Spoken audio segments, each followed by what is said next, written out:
Warga pun beramai-ramai ingin memastikan kabar tersebut dan memberi ucapan selamat. Di saat kehilangan itu lepas dari tangan kakak lagi, kakak itu selalu berdoa karena anak kakak itu masih ada. Kemudian itu pun sebelum kakak pergi ke sana, kakak udah cari itu.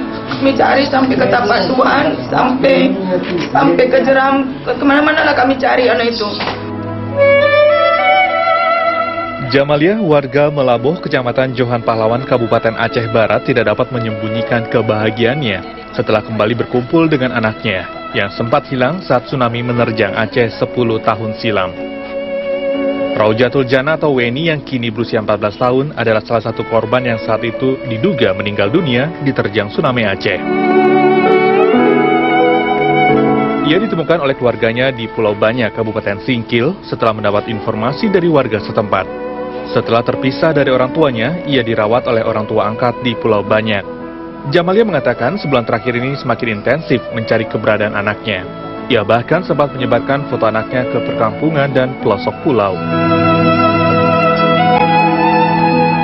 Jadi siang malam kakak selalu berdoa, kalau memang anakku masih selamat, dipertemukanlah itu. Jadi sebulan sebelum berita ini, ayahnya itu selalu kontak. Asal pulang kerja dia selalu bilang, aku perasaan aku nggak enak. Anak itu masih ada katanya. Kini meski telah berpisah 10 tahun, sang ibu dan ayah kandung tetap yakin jika Raujatul Jannah atau Weni merupakan sosok anaknya yang hilang saat tsunami. Selain berpedoman pada wajahnya, korban juga dapat mengingat dengan jelas nama beberapa anggota keluarganya dan tempat bermain di kota Melaboh.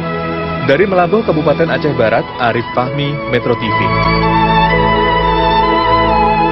Kisah yang mengharukan dan tentunya kita turut bersyukur atas pertemuan anak dan orang tua ini. Kita beralih ke informasi selanjutnya.